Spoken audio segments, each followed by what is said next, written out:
everyone, joining us today are the recently hailed queens of Jiu-Jitsu in the 2023 Asian Games. We have Meggy Ochoa, who won gold in the 48-kilogram event, and Annie Ramirez, who was victorious in the 57-kilogram event. So, hello ladies and welcome to The Long Take. Thank you for joining me. Hello, thank you. So unang-una, how are you guys? It's been about a week since you guys got home. Kamusta yung celebration? Meggy? Sa totoo lang, wala akong hinahanap na celebration. Gusto ko lang magpahinga. Pero hindi pa rin ako nakakapahinga ng sapat kasi syempre, after winning, usually maraming mga events, activities, and then, of course, may work. So, syempre, di naman tayo pwedeng tumigil. Yeah, I guess same with May. Hinahanap namin yung pahinga. Wala.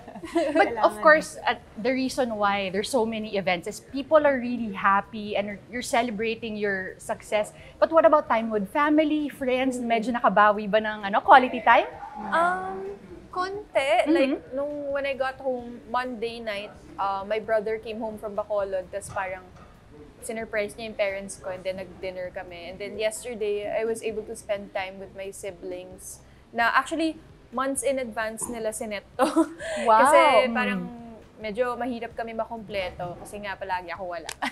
Annie? Ako naman, since yung parents ko nasa province, then most of my siblings is yung iba nasa ibang bansa din. So wala. Actually, parang normal normal life lang pa rin. But it's good kasi I'm sure naiintindihan nila yung commitment, no? And how long the process is. Pero balikan natin yung umpisa. Annie, I know for a fact you're a very accomplished judo athlete. UST ka pa lang. Paano ka nag-transition to jiu-jitsu? Slowly transition to jiu-jitsu. Parang habang nasa judo kasi ako, yung grappling side kasi the grappling in jiu-jitsu is almost similar. Iba lang yung rule set. So, nakakatulong yun sa akin sa judo ko. So, nagko-cross-train ako ng jiu-jitsu from time to time. Then somehow, nagko-cross competition din ako pag wala kaming competition sa judo. Yun yung start. Then, after ng UAAP ko, doon ako nag-fully transition to jiu-jitsu. So, would you say na parang smooth yung transition mo, nadalian ka? Because there are yung mga grappling that's involved. Siguro nahirapan ako sa rules adjustment. Kasi, How come?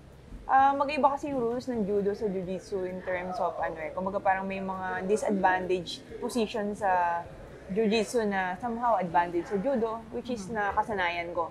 So medyo tinatanggal ko yon along the way. Mga 2 years din ako nag-adjust sa rules until na parang nagamay ko na siya na parang, jiu-jitsu na yung galaw ko rather than judo. So for Annie, may similarities, no? Pero kay Meggy, you were a track athlete. Yes, track and field, di ba? Yes. Yung kay Meggy kasi, may similarities pa grappling. Yung sa'yo, totally different. Yes. How did you get into that? Well, nag-start kasi ako mixed martial arts after college. Parang may teammate ako sa track na gayaya lang. Tapos, parang it sounded fun. So, sinubukan ko mag-MMA. And then, sobra ako na-addict sa MMA. And then, gusto ko talaga lumaban. Pero wala kasi akong makalaban dahil nga maliit ako. And walang weight class for MMA na talagang size ko. So, excuse me, sinabihan ako to try jiu-jitsu instead kasi mas marami akong makakalaban ng mga babae na mas ka-size ko and mas safe din siya kasi walang striking. So, kaya ako nag-try mag-jiu-jitsu. How long ago was this? Yung nag-transition ka from track and field to jiu-jitsu? From track and field to jiu-jitsu, well, track and field to MMA was 2012. And then MMA to Jiu-Jitsu was 2013. Balik ako kay Annie. Ikaw, Annie, you trained under, as we all know, John Bailon. 9-time gold medalist sa SEA Games, is also an Olympian. So, if you were gonna ask for a mentor, siya talaga di ba? Ano yung mga natutunan mo sa kanya in and out of the mat? I guess, in and out on the mat, yung pagiging disiplinado ni Coach. Sobrang yung discipline niya sa sarili niya as an athlete. Talagang, hindi ko man siya naabutan na peak siya nung time niya. Pero somehow, lagi niya sa akin nire-remind yung discipline, yung attitude, tapos yung commitment, yung tatlo na yun. Then yung puso sa paglalaro. I think yun yung very kay coach parang ma-recognize mo sa kanya, talagang gustong-gusto niya yung ginagawa niya. Especially pag nasa match siya, parang playground, parang siyang bata na naglalaro sa So somehow, gusto ko yung ganun. Gusto ko, nilulook forward ko yung maging ganun ako. Ganun kong i-love yung sport. So yun yung isa sa mga, ayun yung maraming sa mga natutunan ko sa kanya. Then how he think as an athlete. Ani, gaano kabigat yun na, you're learning from one of the best and alam mo na he's been there, done that, he's been very successful, you know how much he dedicates himself to the sport at lahat yun pinapasa niya sa'yo?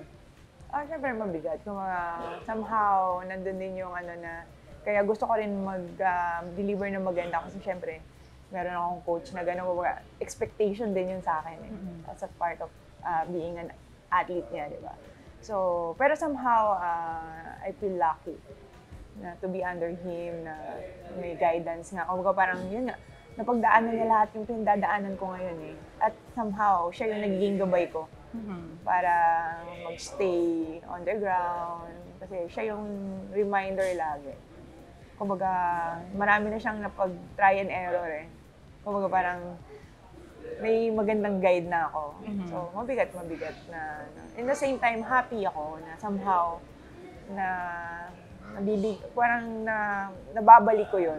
Kung ano yung mga tinulong niya sa akin at may tutulong niya pa, somehow na ibabalik ko through winning, di ba? So, ikaw, Maggie, did you have somebody like that who was mentoring you from ground up?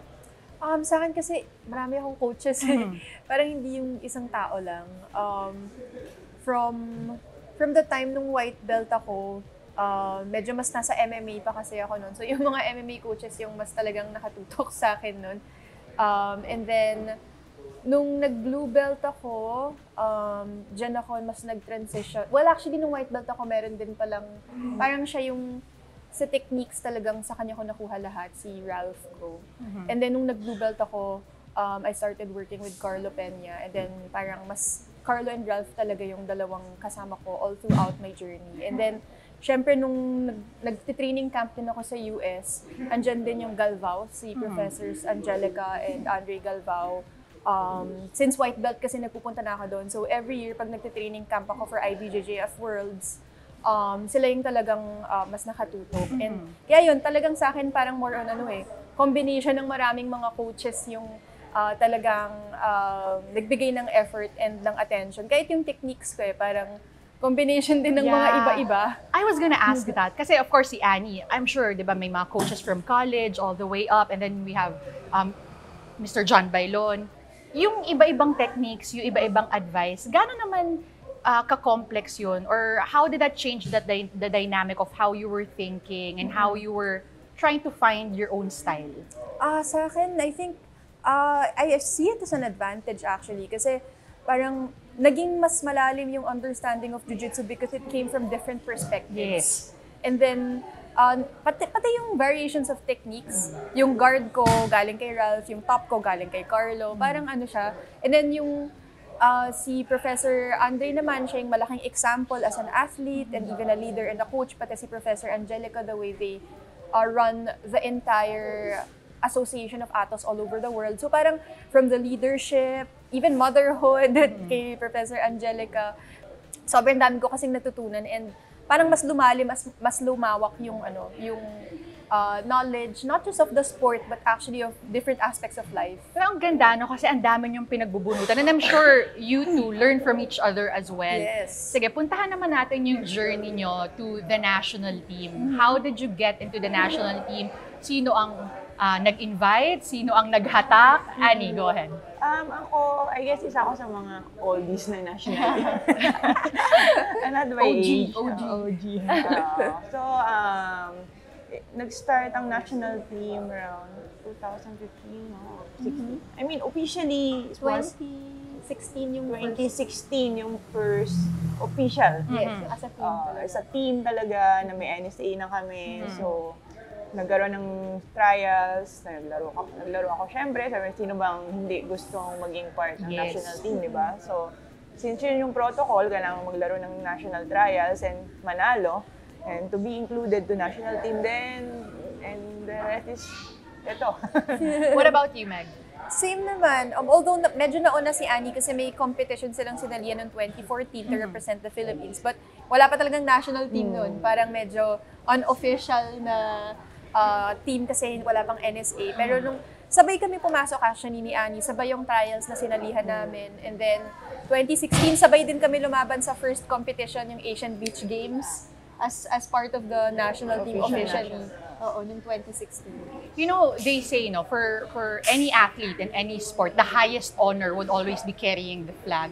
When you finally got your chance to have the official national team, what was the feeling like? Dagdag pressure ba? Kasi syempre ngayon parang, eto na eh, may flag na talaga na meron ng sumusuporta buong bansa na talaga lagi. Ako naman. Ay, go, yeah, sure. Oo naman, syempre, may pressure somehow. Pero somehow, masaya sa pakiramdam na, especially pag nandun ka sa gold, sa podium, sa top ng podium, tapos naririnig mo yung national anthem. Actually, before, sinasabi ni coach sa interview niya na parang nakakilabot. Until I feel that din eh. Parang until nandun, ako na rin yung nandun na parang like, nga, nakakaiyak. Parang na-chill ka talaga inside na pag naririnig mo yung national anthem, kakaiba eh. I mean, yung pakiramdam na yun, I guess, hindi yun matatawaran ng any incentives or syempre, okay yung incentives.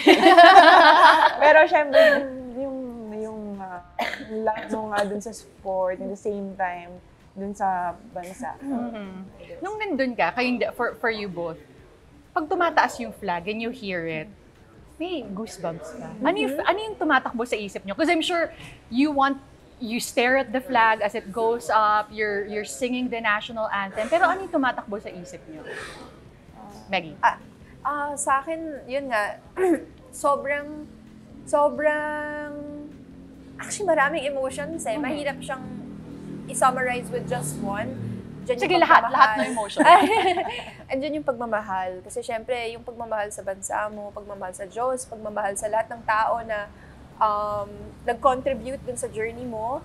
Andiyan yung joy kasi yung, grabe, hindi mo matatapatan. Siguro wala siyang katulad. Wala siyang katulad na karanasan sa buhay. Kasi iba't ibang klase yung mga joy na nararanasan mo depending sa experiences. And then, yung the joy that you feel when you hear the national anthem, wala siyang katapat.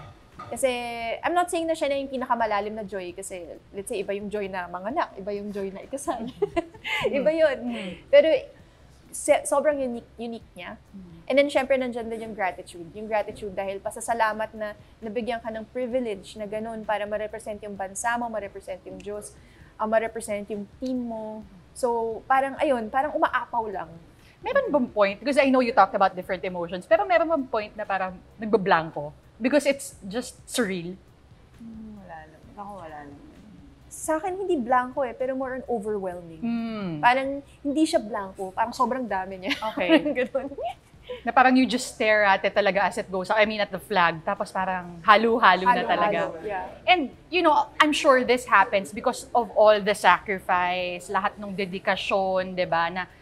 Because I think what people don't realize is grabe yung oras. Yung sinasabi nilang dugot pawis. Ibang klase talaga dapat yung meron kayo, di ba? Can you talk us through what a typical day is para sa isang jiu-jitsu athlete? Ako.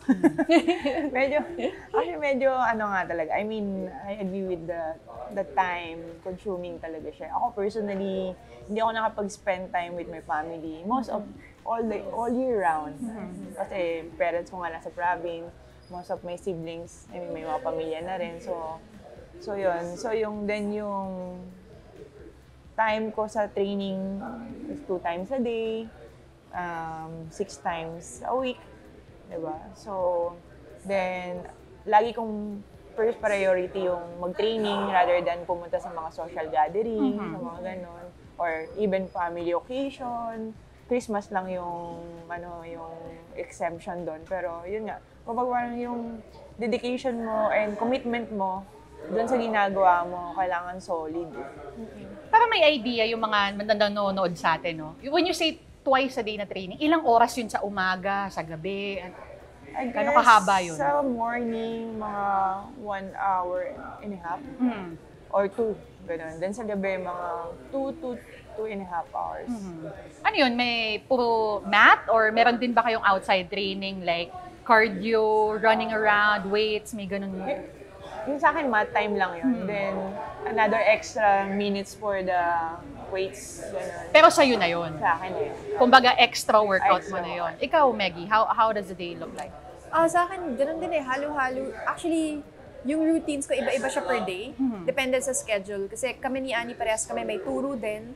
Siyempre, may mga students ka, tinuturuan mo din. Both kids and adults, meron din. So, maliban doon, of course, you train also pretty much mga twice a day din around that amount. And then, mga pretty much 2 hours per session. And then, andyan din yung pagbubuhat, yung weights. That's also part of the regular routine. And then, outside of that, ako, ang every single day na meron ako, of course, is studying the Bible. Nandyan yan every day. That's how I start my day always. And then, prayer also throughout the day. Ayun, yun. So, pretty much the same. Turo, training, 6 times strength and a conditioning. week ka din nagtitraining. Actually, sa totoo, because we have training on Sundays because of national team, nagiging 7. Okay, so I wanna know if ganun yung schedule, what do you do on your free time? Kasi syempre, kailangan medyo may relax time din eh. Balance ang kailangan eh. Oo, ikaw, Meggy. Ako when I'm not training, basically, number one, I'm in God's Word. Yun na yung free time ko. Apart from that, syempre nandyan din yung mga other activities like mga meetings, gano'n, mga other commitments na meron ako. So, pretty much gano'n. Either meetings, training, God's Word, prayer, yun na yun. Ikaw, Annie. Ako, pag may extra time ako, like, Pwera sa tulog. Pwera sa tulog. Sana matutulog. Then, ako, lagi kong tinatry yung best ko na bigyan ng time ng sarili ko. Like, punta ako sa mga massage, yan. Sarap. Mga spa. Talagang, yun yung pinaka-reward ko sa sarili ko eh. Kasi parang, syempre, aside sa pinahihirapan mo yung katawan mo, kailangan mo rin siyang bigyan ng konting reward para mag-go on ka rin for a week. Kasi yun nga, hindi na kami bata, so medyo hindi na pwedeng mawawala yung rest day at the same time. Yun, especially massage. Kasi yun, hindi kami pwede basta-basta mag-take ng any med eh. This is my doping though. So yun yung pinaka sa katawan ko. And I guess, parang like what you mentioned nga, reward siya na parang I do all of this, oras naman para sa sarili ko, parang ganyan, di ba? And obviously, nakita din naman natin yung rewards with your achievements. Ikaw, Annie, 3-time SEA Games gold medalist ka. How did that help you boost your confidence coming into the Asian Games? Actually, hindi ko masyadong tinitake yung past, kasi tapos na yun eh. Diba? Ibang laban naman tong susunod, diba? Iba naman yung Asian Games. Kasi mas mataas pa yun sa SEA Games, diba? Yeah. So, I guess more on, parang like, being a challenger lagi. Yun yung more mindset ko rather than i-take ko na, champion ako. Although, nakakadagdag yun ng confidence, pero ayoko naman sumobra doon. Kasi magiging overconfidence ka naman na parang somehow na baka dumating na magpabaya ka, which is ayoko mangyari. Hanggat mari, tinatry ko yung best ko na lagi akong challenger rather than being a champion lang. Parang gano'n, being a champion. And there is a fine line kasi between confidence and complacency, di ba? Paano mo binalanse yon in your head? Because I know you're saying na ayaw mo maging overconfident, but iba eh. Iba kasi yung when you step on the mat, you know, you're very familiar with what you need to do. What were the things that you were telling yourself na para hindi ka sumobra, as you say? Lagi ko lang iniisip yung kalaban ko, naghahandayan sila eh. Naghahandayan, especially kung nakalaban mo na sila, somehow natalo mo na sila. Hindi yan tumitigil na magdagdag or So, ganun ka rin dapat. Parang, hindi ka dapat maging maging relax na, tinalo ko na to, so mananalo ako ulit. Hindi, hanggat hindi tapos yung laban. Ako more in setting ko. Kumbaga parang, kaya yung emotion ko lumalabas lang right after the match. Hindi ako somehow tinatry ko na hindi ma-distract kung may nagkakaroon ng mga hindi na-expect na decision during the match. Parang focus lang ako kung ano yung dapat kong gawin kahit na may mga konting mga wrong call yung referee just in case, ganun. Hindi naman may iwasan yun. So ako, focus lang ako na tapusin yung match, then kung ano yung dapat kong gawin. Parang one at a time, then yun nga kasi naghahanda yung kalaban yun. Importante yun na minention. It's the respect for the opponent, Yes, the respect yes. for the craft, the sport, and just focus on what you need to do. Punta ako sa'yo, Meggie. You're arguably the most notable jiu-jitsu athlete. How do you feel about being the quote-unquote familiar face of Philippine jiu-jitsu? Well, parang kay Ani, hindi ko siya masyado naiisip. Parang alam mo yung, people say it, pero kasi sa akin, yung view ko parang I'm just another, alam mo yun, like what Annie said, yung sinabi niyang challenger, ako naman yung view ko is, parang at the end of the day, I'm just another jiu-jitsu athlete. Alam mo yun, parang sa jiu-jitsu kasi, hindi mo pwede, you cannot let it get to your head. Kasi sobrang humbling ng sport na to eh. Dahil sobrang siyang technical. Parang, actually, yung nakalaban ko dun sa finals ko sa Asian Games, purple belt lang yun. Ako, black belt ako, pero tinan mo, pinahirapan niya ako. Parang, kahit yung belt level eh, parang sometimes kahit blue belt, pwede ka pahirapan kahit black belt ka eh. So parang, I don't know, parang I don't let it get to my head na, oh, I'm like the face or whatever. Parang, sa akin, I'm just another jiu-jitsu athlete. Parang at the end of the day, kahit feeling mo ikaw na yung pinaka, pwede ka pa rin matalo eh. Yeah. Alam, pwede ka pa rin matalo. So parang, I try my best not to let it get to my head. Kasi sa totoo yan yung magiging downfall eh. Pagka kinain ka nung pride. Pero of course, you always, ako, I admit, kasi syempre, kasalanan din akong tao, ganyan. So, those thoughts still come, pero I fight it. Talagang, tinatanggal ko siya, pinipigilan ko siya, and kaya nga I'm always in God's Word. Kasi, si Lord yung nag-humble sa akin palagi. Kaya nga, inalaw niya yung mga maraming struggles sa buhay ko, kasi, hinahumble niya ako. The moment na tumataas na, binababa niya talaga ako. So, hindi lang din ako yung nagtatrabaho eh. Si God din.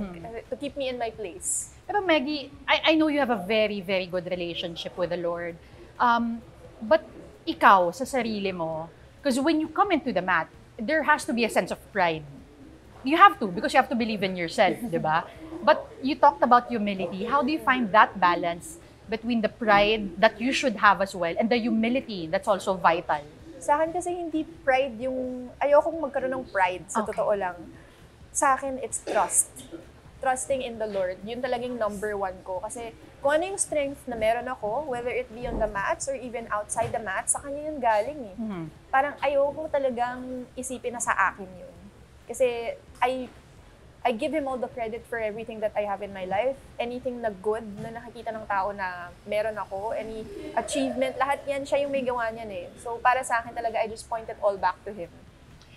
Let's talk about something that happened a few months ago. Nung SEA Games, you were competing, I think that was around May, di ba?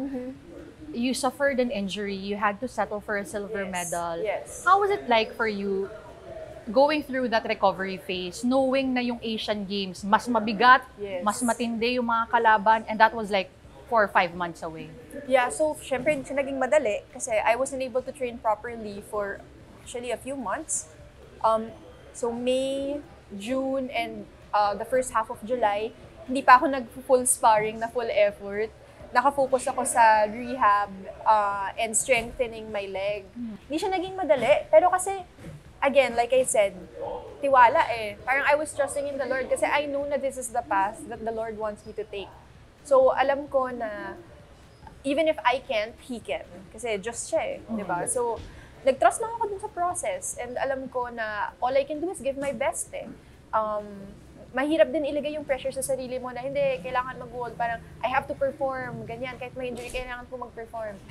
Hindi ko iniisip yun, hindi ko iniisip yung result. More on, ang iniisip ko is just giving my best every step of the way. Whether it be dun sa recovery, alam mo yun, or whatever training I could do at that time, I just give my best every step of the way. So, nandun lang yung utak ko. But, of course, like I said, hindi siya naging madali. So, normally, I train mga 3 to 5 months, talagang intentional, leading towards a major competition. And ngayon, ang nangyari, 2 months na lang yung naging actual preparation. Kasi yun na yung time na nag-training camp ako sa San Diego. Yun na yung parang nakaka-full sparring ako. Kasi habang nasa Philippines, medyo inaalalayan ko talaga yung yung injury ko. Tinest ko siya the week before ako umalis.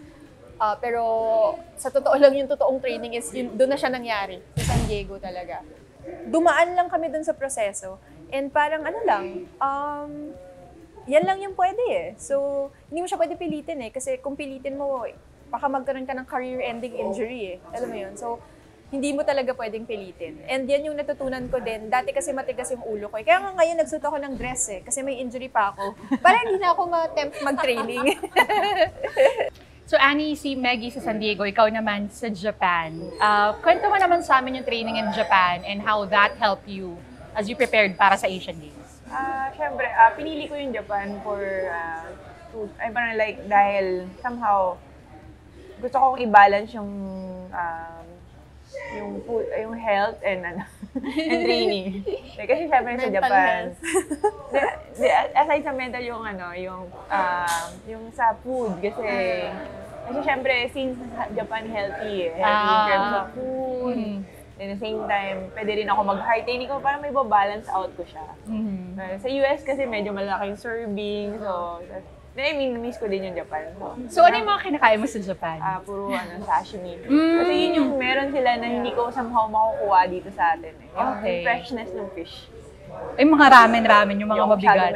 Mahilig ko sa ramen, pero kasi may ramen dito eh. Mas masarap pa rin yung mga fish nila doon. So yung nutrition side, kaya mo pinili yung Japan? Nutrition and the same time, nakapag-training din ako. Kumbaga parang like yun, high level din naman, pero mas mataas yung level sa US, syempre.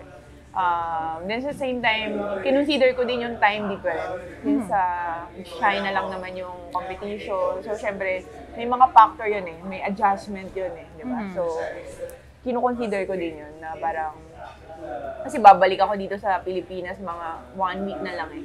Prior to competition. So, kung mag-a-adjust pa ako ng... Para walang jet lag na. Sila, medyo na-jet lag sila. So, ako parang, yun din, isa din sa consideration yun sa pag nagte-training ako. Siyempre, yung hindi lang yung physical. Although, na-overtrain ako. Na-overtrain? Kwento mo yun, paano na-overtrain? Kasi parang, doon kasi, compare mo sa Pilipinas, yung training doon parang 1 hour lang per class.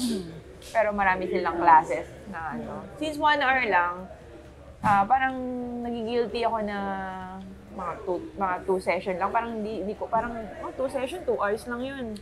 Pero yung 2 session na yun, magkakaibang tao yung mga kalaro mo. So sila fresh, ikaw. Tapos napagod ka na sa first session. Parang ganun yung dating. So nagtitrain ako ng 3 times a day. So, wow. 3 to 4 times a day. Kasi, tas minsan, ibang gym pa, yung travel time pa, parang gano'n. So, more lakad din doon. So, parang, yung first 2 weeks ko, talagang wala akong rest from Monday to Sunday, nagtitraining ako. Then, pagdating ng 3rd week, parang hindi na nagpa-function yung katawan ko sa gusto kong mangyari. Yung iniisip ko sa yung katawan ko, hindi na sila nagtutugma. Okay. Yung ramdam ko na napatig na yung pagod na talaga siya. Parang burnout na, gano'n. Or somehow gano'n. Then wala rin massage na katulad dito. So parang yung comfort na kailangan ko, wala. So hindi siya makuha lang sa food. So hindi rin pwedeng mag-take na kung ano-ano na supplement or yung kung ano lang yung normally tinitake ko, di ba? So, yun, kaya medyo na-overtrain ako somehow dahil nga na-mismanage ko yung gano'n. So, it's another lesson learned, di ba? So, next time, hindi nga ulitin. Kahit sinasabihan ako ni coach, magpahinga ka naman, hindi, okay lang ako, parang gano'n. Sayang eh. Kasi nanghinayang ka, nandun ka, gumastos, may bayad yung training, di ba? Mas mahal than na usual. So, syempre, nandun ka for training eh. So, inisip mo, kung mag-skip ka ng training, mga panginayang or baka hindi, masayang yung oras. So, yun. Pero ano kasi yan eh, athlete's mind yan eh, di ba? Feeling mo, you have to push all the time. Paano mo binawi yun? Nung naramdaman mo na teka, medyo parang, I'm hitting my ceiling, nag-burnout na ako. Paano mo binawi? Nag-skip na ako ng training. Pahinga ako for a while. Mga 1 day, then 1.5 day, garang ganon. For a while na yun, ha? Kasi wala eh. Talagang, yun nga yung winu-worry ko na sabi ko, bakit ang pangit ng condition ko. Ramdam ko na hindi maganda yung condition eh. Isa rin yun sa mga worry ko bago mag-Asian Games. Since kung kung maggaganito na magaganito, baka hindi maging maganda yung performance ko. So, sa awa naman ng Diyos, pagdating naman dito, nabawi ko naman. Kasi mas hawak ko na yung training ko, parang ganun. Pag doon kasi, syempre, nakikitraining lang kami. Nakikitraining lang ako. So, kung ano yung meron doon, susundin ko. Pagbalik ko dito, ako yung may hawak nung oras ko. So medyo madami ka na rin iniisip no before this Asian Games. Pero ang gusto kong balikan, Annie, is yung 2018 na Asian Games nung nasa Indonesia. After that first match there, how did that change your perspective? Siyempre una, very down. Kasi talagang iniyak ko yun. Kung yung iiyak ko do Asian Games ngayon, mga times 3. Mga times 3, no? Talagang hindi ako mapatahan ni coach eh. Talagang, kasi iisipin mo, talagang pinaghandaan. Nag-training ako sa US. Yung competition, tune-up competition namin, dami din yata. Nag-Japan kami ni Maggie, nag-London kami, mga 3 major competition, 3 big competition prior to Asian Games. Kaya parang wala akong nakikitang dahilan para ma-out of medal ako eh. Parang, tapos biglang pagdating doon, di ba? First fight, talo ako agad. As in, tinambakan pa ako ng points ng kalaban ko. So, after that match, talagang syempre, feel down talaga ako na parang, bakit ganon? Hindi na ba ako magaling? So, lahat ng negative emotion nandun na. Diba? So, yun yung mga na-feel ko after that match. How did you deal with that? Kasi, syempre, mabigat yun. I understand what you're talking about. Syempre, nung una, hindi mo pa masyadong, parang, somehow, parang normal lang na masama loob mo or malungkot ka. Pero, nung bumalik ako sa training, pagbalik namin dito sa Pilipinas, yung parang every time na pupunta ako sa posisyon na masama, talagang humakagulgul ako. Parang hindi ko napipigilan yung emotion na sobrang, parang hindi siya normal eh. Malulungkot ka na nasasubmit ka or natatalo ka sa training, pero hindi yung ganung reaction. So hindi siya okay, hindi siya normal dapat sa akin. Kasi ako, top ako as, hindi yung pagkakalala sa akin ng lahat. Pero yan nga, on that time, na-figure out ko na hindi na tama yung nagiging response ko dun sa yung nagiging outcome. Yung outcome nung everyday ko na parang feel down na ako. Sobrang negative na. Yung mind ko, parang feeling ko hindi na ako nagpo-progress, hindi na ba ako magaling. So lahat ng negative talaga nandun. Sinong mga kinausap mo about this? Hindi. Actually kasi si coach very tough eh. So medyo hindi ko siya maano sa ganun. Kung bibigyan niya man ako ng advice, more on hindi yung parang hindi niya ako parang hehelehin eh. Or top advice na nibibigay niya sa akin. So, nag-decide akong pumunta sa PSC to ask for the psych. So, one session lang naman. Tinanong ako, umiyak pa nga ako nun. Tapos binigyan ako ng gagawin. Sabi nila, magsulat ka ng tatlo hanggang 5 bagay na thankful ka sa bawat araw. Hindi dapat yun mauulit. Yun yung pinagawa sa akin. So, tinry ko yun. In the same time, aside doon, syempre, rin ako. Kinakausap ko yung sarili ko. I mean, even before ganun naman yung ginagawa ko, kinakausap ko yung sarili ko. Parang tinatry kong kung ano yung nararamdaman ko na gano'n. Then, nag-start ako ulit mag-training, ganyan. Tinatry kong mag-isip ng mga positive. At the same time, rin ako ng prayer din. Hindi kasing, ng prayer ni Maggie, syempre. Pero I mean, ako sobrang believe ako kay Maggie in terms of faith. Wala akong, kung lumapit man ako sa Diyos, aside dun sa nangyari sa family namin, ay sa sister ko, si Maggie din yung isa sa mga yung mga sa akin, mas tumulong din sa akin na ilapit ako sa sarili sa mga, tawag doon, inspiration ko in terms of faith. So yun, nagdadasal din ako. More self-talk eh. Parang like, yun nga, wala kang ibang kalaban kundi sarili mo. So kailangan mong labanan yun. Kailangan mo lagpasan yung phase na yun na parang natanggap mo na may mali, tapos ready kang baguhin yun. Tapos yung mind, parang kumbaga sa i-restart ko ulit yung mindset ko. nag-start ako ulit, to figure out saan ba ako nagkamali, ano yung mga naging mali kung bakit naging ganun yung mental ko, parang ganun. Maggie, how does that feel? You know Annie's struggles, yung mga pinagdaanan niya. And then she's saying now, isa ka sa mga naging inspirasyon niya, yung faith, di ba? Kayong dalawa yung nagtulungan. And knowing that you were able to contribute in the process of her healing. Siyempre, malaki siyang privilege, and para sa akin, that's what I live for. That's what I live for, na yung faith na binigay ng Diyos sa akin, na ma-share yun sa iba. And I'm so grateful to the Lord na na-share ko yun kay Annie, and na yung faith na yun is nakatulong din sa kanya. That's really what I live for. Number one is, I'm grateful. I'm grateful because the Lord allowed that to happen. Kasi sa totoo, I don't take credit even for that. Kasi yung pag-share ng faith, hindi yan possible kung hindi binago ng Diyos yung puso ko. Sa Kanya din galing yun eh. So I'm grateful most of all to the Lord. Kasi kung ano yung inallow ni God na maging effect ko kay Annie, work din yun ni God kay Annie. So siya talaga, sa Kanya yun ang galing. Annie, medyo naluluha ka ngayon. Anong naiisip mo? Kasi, May naiyak tuloy ako lalo. Wala lang, overwhelm ako. When you talk about it ba, talagang malakas pa din yung emosyon? Siyempre, kumbaga parang yun yung dark side ng dark side ng sport career ko. Do you still struggle with it? Hindi naman na. Pero somehow, happy ako na nalagpasan doon. Tears of joy.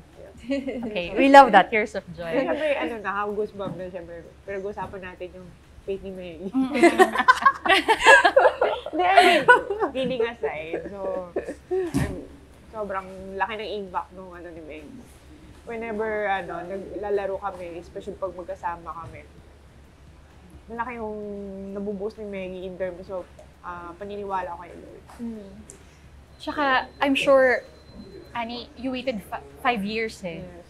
Diba? You talked about your struggle, yung training, na sabi mo, parang hindi na normal yun. Diba? Na sa training, umiiyak ka. Leading up to the Asian Games, paano yung mindset mo, knowing that you were on that level of struggle? Ano yung mindset mo? Ayun nga, kumbaga parang doon sa time na naghihil ako, yun nga, nirecall ko yung yung mga mali, ano yung mga dapat kong hindi na ulitin. So yung 5 years yun na, syempre, yun na yung start ng journey papunta dito sa Asian Games na to, di ba? So, I always try my best na hindi ulitin yung mga naging mindset ko before. Kasi parang before that Asian Games, honestly, tingin ko yung sumira sa akin dyan yung reward after that, na makuha ko yung goal. Yung parang like, syempre, lahat naman tayo gusto manalo. Sinong hindi, di ba? In the same time, ang laki kasi ng incentives, di ba? I mean, kailangan natin lahat yun, di ba? So, sino hindi masisilaw sa ganun? I think isa yun sa mga sumira sa akin. Yung parang like, masyado ako nag-after dun sa incentives rather than dun sa bigay ko yung best ko, na nakalimutan ko na nag-e-enjoy ako. Nakalimutan ko na masaya ako sa ginagawa ko. Parang more na-force ko yung sarili ko na i-target yung panalo dahil gusto ko makuha yung incentives. So, yun yung, I think, biggest mind-changing sa akin. Na parang like, I enjoy the process na lang. One at a time. Hindi ko nilook forward yung incentives. Siyempre, pag nandiyan na, mananalo ka, okay. Pero, bonus na yun. Pero, yung sabihin mong yun yung target ko, yun yung goal ko. I think yun yung pinakamalaking pagbabago sa akin. Aside, syempre, sa yung mga maturity pa, syempre 5 years, hindi ka na mag-mature doon, ewan ko na lang. I mean, yung mga, syempre hindi lang naman, marami rin kami mga competition na pinagdaanan na natatalo kami. Hindi lang naman, kumbaga, marami kaming learning process na pinagdaanan. Trainings, yung mga injuries, yung mga personal struggles, lahat yun nalagpasan namin. Speaking of injuries, Maggie, nung semifinals, of course, you won that match, but you injured your hip talk me through everything that was going through your head. Well, nung semifinals, buti na, last few seconds na yun actually ng match. So, parang gumawa ng pass attempt na explosive yung kalaban ko. Kasi up pa ako ng 2 points eh. Tapos kailangan niya makakuha ng pass, which is 3 points. So, talagang binigyan niya lahat niya. And then, parang dinrag niya yung leg ko. Tapos, may narinig ako parang, may gumanon. Malakas. Hindi malakas. Parang ano lang siya, mararamdaman mo siya and maririnig mo siya. Pero ayun nga, tapos parang nag-radiate yung pain pababa. Eh may existing injury din ako sa same leg. So parang, sabi ko, shucks.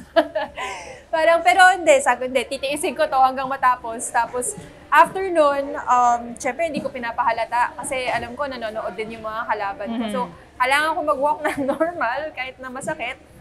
Pero sinabi ko na kaagad dun sa PT na na-injure ako and pati dun sa coach and kahit yung mga teammates ko, sabi ko, parang may nangyari. So, nagtago kami sa medical room. Tapos dun niya ako tinape.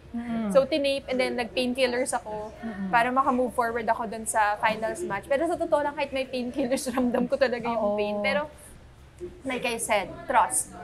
Alam ko na pinaabot na ako ng Diyos sa point na yun. May sakit ako, inalaw na niya ako manalo hanggang semifinals match. Alam ko na Diyos siya. Siya yung creator. So, may authority siya over all creation. So, nandun yung isip ko, nasa Diyos talaga. And alam ko na kahit may pain, ewan ko nag-trust ako na hindi ako hahayaan ng Diyos eh. Pinaabot niya ako sa point na to eh. Alam ko na siya din yung magpapaabot sa akin up to the last point. And ang alam ko is, kailangan ko lang talaga ibuhos lahat. Sabi ko nga, kahit buhatin na ako, palabas ng match, after ng finals match, okay lang sa akin yun, basta alam ko na nabuhos ko lahat. Hindi ko nga inisip na mananalo ako eh, inisip ko lang na ibubuhos ko lahat. Yun lang talaga. Kasi aside from the hip injury, may trangkaso ka pa, di ba? Opo. ano yung mga naramdaman mo nung araw na yun? Kasi parang, double whammy na eh, di ba? Parang, kumbaga, it's one thing na may naramdaman ka physically na injury, tapos para ang bigat-bigat pa nung katawan mo. Sa totoo lang, nung morning talaga, as in like on the way, sobrang sakit ng ulo ko. As in sobra. And then, buti nakakain ako ng isang saging, pero after ng isang saging na yun, hindi ko na makain yung itlog. Nasusuka na ako.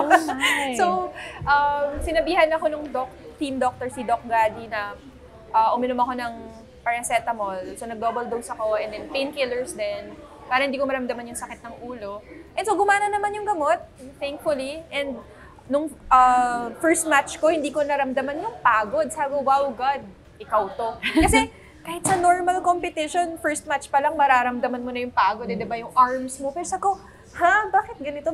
Ba't di ako napagod sa first match? Sabi ko, hindi to normal. So, I knew na the Lord was at work. So, ayun talaga. Alam ko na siya yung gumalaw doon talaga. As in, sobra. So, talaga pumasok na naman yung yung keyword natin dito is tiwala. Yes, yun talaga. Okay. Annie, balik ako sa'yo. In a previous interview, sinabi mo na you've gotten accolades before. You both are world champions. Tapos Asian Games na lang yung hindi mo nakukuhang medalya. Ngayon, how do you manage yung perks, yung praises ng everyone around you now that you are an Asian Games champion? Siyempre, normal naman na masaya, ma-overwhelm ka, kasi siyempre, very warm lahat yung pagtanggap. Maraming pagbate. Pero more on, like, laging sinasabi din ni Meggy, somehow napipil ko, hindi siya nagsisink in eh. Parang like, hindi siya na parang wala namang bago. Actually, hindi sa mayabang or whatever. Parang wala naman siyang extra special pakiramdam up. I mean, kasi siguro naubos na nung umiyak kami nung final match. Pero after that, parang pagod nga lang talaga. As in, sinasabi ko rin kay Coach, parang wala namang bago. Parang wala namang na parang kasi syempre, first gold namin no Asian Games, so parang na-expect ko may something special na maramdaman ka deep inside. Syempre, masaya na doon eh.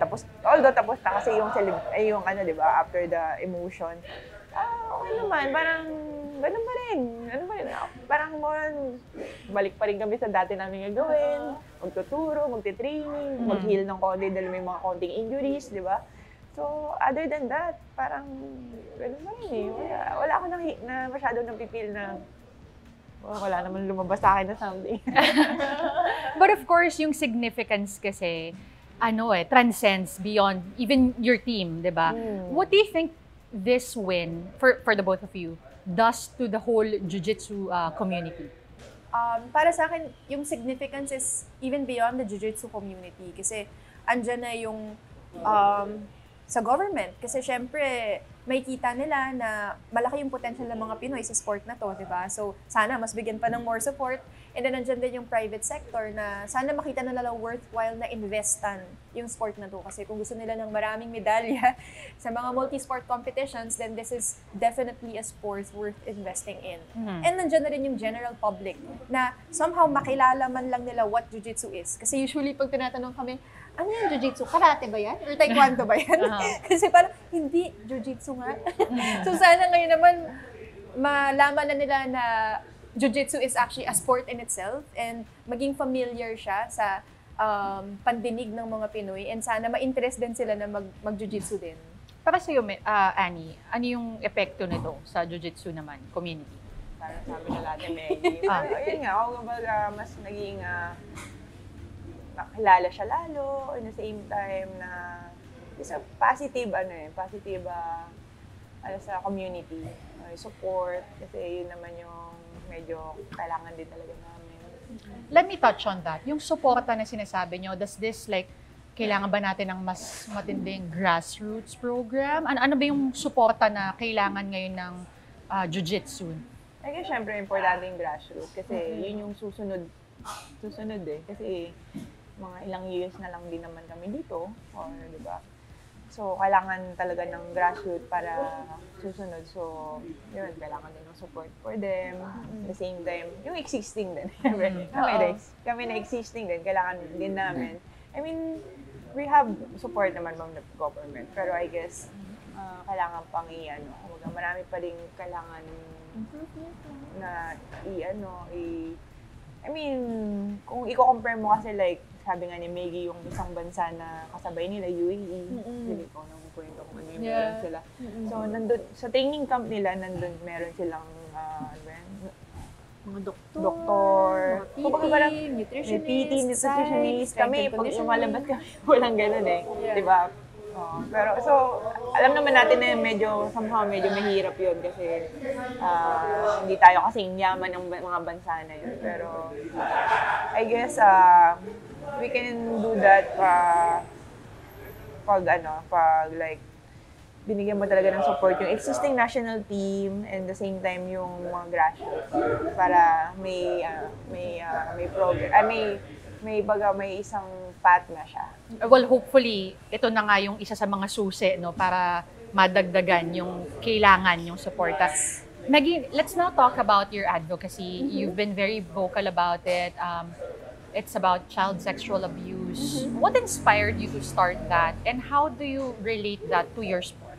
Well, sa totoo lang, what inspired me, yung nagpa-umpisa talaga niyan, isang article lang na nabasa ko sa internet. Pero of course, overall, alam ko si God yun eh. As in, parang ginamit niya yung article na yun para mabuhay yung apoy sa puso ko, para dun sa mga batang nakakaranas ng ganong klaseng pang-aabuso.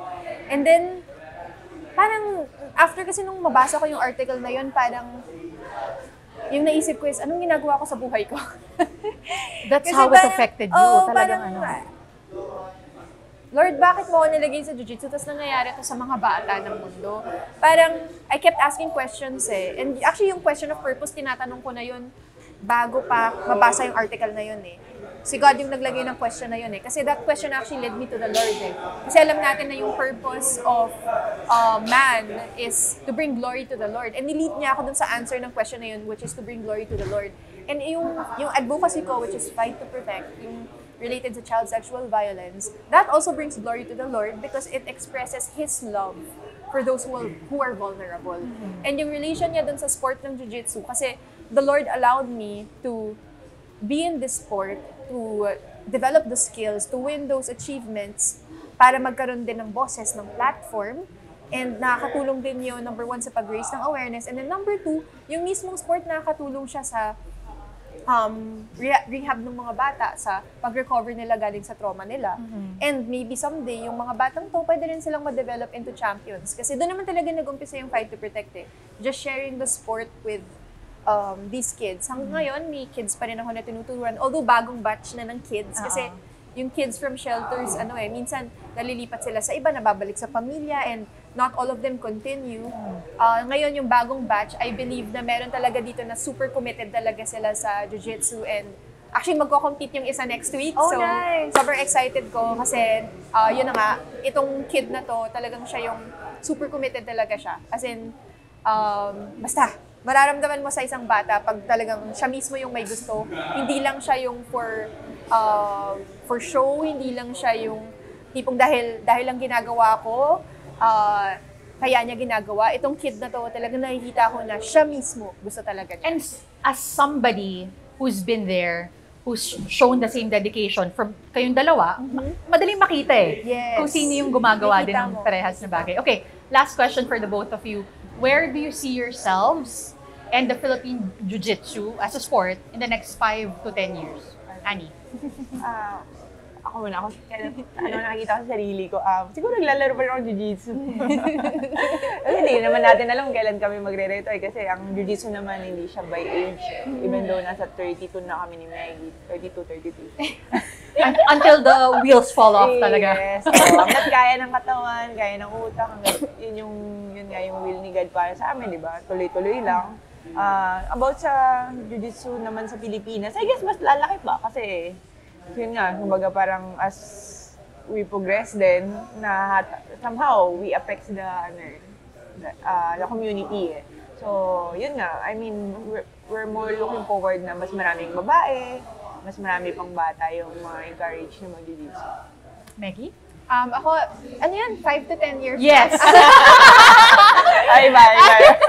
Kung gusto mo pa na, kahit 15, 20, Sige yun, lang. ikaw. Pero in 5 to 10 years, sana may pamilya. Pero ngayon, di pa ako nagde-date, so wala pa ako sa step. So, public service announcement. Ayun, pero medyo mahaba po yung listahan kaya hirap. May yung recommendation. Yung mga yung requirements. Ayun, so anyway, yan, hopefully may pamilya na rin. Pero in terms of jiu-jitsu naman, like Annie said, hindi ko pa rin sure kung nasan ako in 5 to 10 years. Probably, hindi na ako magiging full-time athlete as the way I am now, kung 10 years from now. Kasi, syempre, marami rin akong ibang gustong gawin sa buhay. And then, in terms of, the rest of the jiu-jitsu community or jiu-jitsu as a whole, hopefully, yung mga bata na tinuturuan namin ngayon, sana sila na yung nasa posisyon namin ngayon. And sana, mas marami pa. Mas marami pang iba. And sana yung jiu-jitsu maging staple sport siya sa Philippines, na tipong pag marinig yung bansang Pilipinas, jiu-jitsu yung may isip, 'di ba? The same way as basketball or volleyball for women or boxing, ganun. Parang sana nandun, sana maging ganun ang jiu-jitsu for our country. Okay, singit ko na last na talaga. Saan namin kayo next na kailangan abangan? Ano yung next competition na pinaghahandaan for the both of you? Ako next year pa for IMA, Asian Indoor Martial Arts Game. Hopefully, ma-depend ko yung title ko for that. Yun, so far yun. Maggie? Ako naman, lalaban ulit sa November. I think November 7 ba yun? Tsaka 8 to 10. May dalawang competition ako sa Abu Dhabi, yung World Masters tsaka World Pro. So, ayan yung next na sasalihan. Well, all right. Thank you so much for taking the time. And I wish you well and good luck sa future competitions. Again, Maggie Ochoa and Annie Ramirez, thank you for joining me here sa The Long Take. Salamat. Thank you.